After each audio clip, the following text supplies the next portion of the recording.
Imagine finally investing in what you believe is the perfect ride, only to discover issues you were never warned about. On paper, it looks simple. You buy the bike, charge it, and ride. But once the excitement wears off, a different reality starts to show up. Extra costs, unexpected limitations, and small frustrations that slowly add up over time. The interesting part is, most of these problems are not talked about in reviews. And what makes it worse is that most of these issues only show up after you've already spent the money. So make sure to watch till the end, because understanding these issues now can save you from a very expensive mistake later. Insurance. Most people assume their homeowner's insurance automatically covers their e-bike, but in reality, it usually doesn't. Most homeowners or renters policies either exclude e-bikes completely or limit coverage to around $500 to $1,000, which means if your $3,000 bike gets stolen, you're likely paying for the loss yourself. Standalone e-bike insurance typically costs about $100 to $500 per year, which adds up to roughly $500 to $2,500 over 5 years, something most buyers are never told up front. Some companies like Lemonade have even admitted they didn't cover e-bikes for years because most insurers avoided them, only starting to offer limited coverage after 2025 and still leaving out certain types. Since e-bikes are high theft targets and easy to resell, not having proper coverage can turn a simple theft into a total loss. Customer service. After the sale, a lot of e-bike owners say the experience changes completely. Before buying, support feels fast, helpful, and very responsive, but once the payment goes through, things often slow down to a crawl. Customers report sending multiple emails and getting no replies, leaving warranty claims stuck in limbo for weeks or even months. Some say they tried calling support, accounting, and even company owners directly, but still got no real response. Some owners say the only way they finally got a response was by threatening a credit card dispute. On paper, support systems promise 7 to 10 business days for replies, but in reality, that often turns into weeks or disappears completely. Weight capacity. Most e-bikes list a total weight capacity of around 250 to 300 pounds, and that includes everything: the rider, the bike itself, plus cargo and gear. The problem is, the bike alone can already weigh 50 to 70 pounds. Add a backpack, a lock, maybe groceries, and you are easily off limits. And the size doesn't really save you. A small frame and an extra large frame can have the exact same weight rating because there's no global standard for how these limits are set. Manufacturers usually base them on lab testing, so the moment you take that same bike into real-life conditions, everything changes. Extra weight forces the motor to work harder, which builds heat faster and speeds up wear. Your battery drains quicker because it's pushing more load. Brakes heat up more often on stops, and you carry stress with yourself.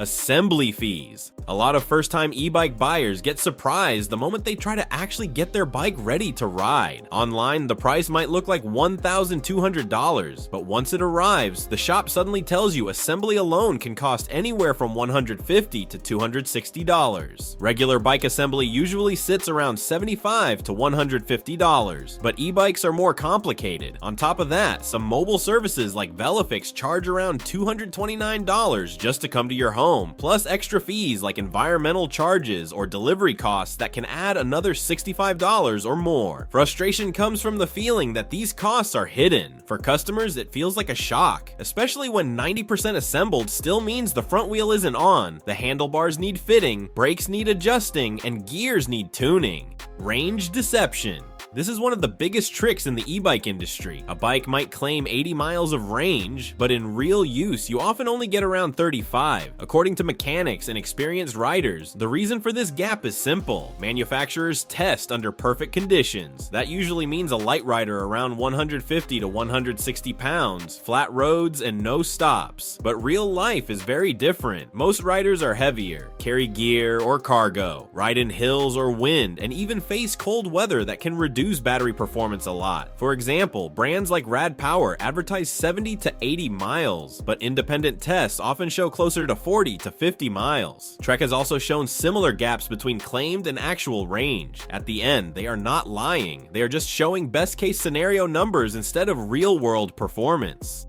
E-bike warranties. Your motor fails at 13 months and suddenly it just expired at 12 months. Most e-bike warranties look simple on paper. Frames might get 2 to 5 years, batteries usually 1 to 2 years, electronics often just 1 year, and labor is usually not included at all. But the problems start with the fine print. Going over weight limits, improper storage, or using non-approved service centers can void your warranty. Many warranties are also parts only, meaning you still pay for labor, which can be $100 or more per hour. So even a $50 part replacement can turn into a $200 repair bill once labor is added. On top of that, consumables like tires, brake pads, and chains are usually not covered, and if the company goes bankrupt, the warranty becomes useless overnight.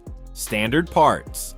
Unlike regular bicycles that use standard parts, e-bikes often come with a lot of proprietary systems that make repairs harder than they should be. Many brands use custom motor mounts, unique battery connectors, locked firmware, and special diagnostic software that only dealers can access. Their controller uses custom firmware, and even the wiring on the motor cable is non-standard, meaning you sometimes have to manually swap wires like Hall sensor connections just to make replacements work. In simple terms, they take parts that are normally universal and intentionally change them so generic replacements don't fit easily. On top of that, with some companies no longer in business, getting support becomes even harder. This is also why many bike shops refuse to work on e-bikes they didn't sell, because diagnosing and sourcing parts can be risky or impossible. Online scam. A lot of people are noticing the same problem with e-bike ads online, especially on Facebook, and wondering if many of these brands are actually just the same manufacturers hiding behind different names.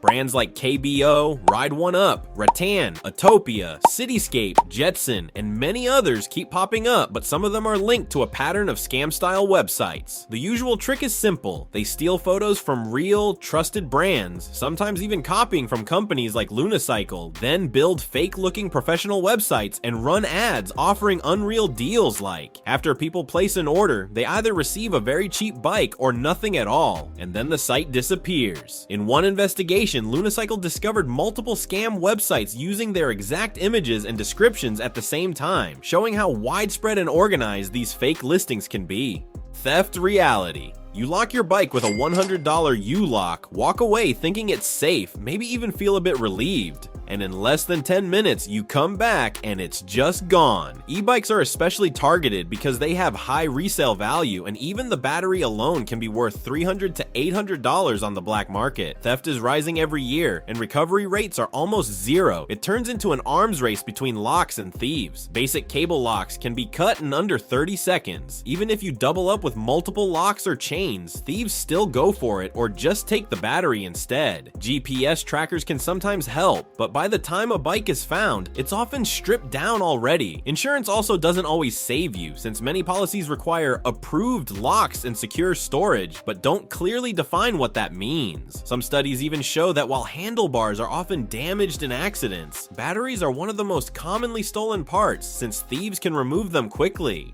Weight issue. You bought it for convenience. Now you need help carrying it upstairs. Lightweight models exist, but they're rare and expensive. Most e-bikes fall in the 55 to 70 pound range, and heavy-duty ones can push 80 to 95 pounds. Even folding e-bikes, which are marketed as easy to carry, still weigh around 40 to 60 pounds compared to a normal folding bike at just 20 to 30 pounds. A well-known example is the Rad Power Rad Mini. On paper, it sounds manageable, but independent reviewers consistently measured it closer to the high 60-pound range when fully equipped. And if the battery dies mid-ride, you're suddenly pushing 60+ pounds of dead weight back home.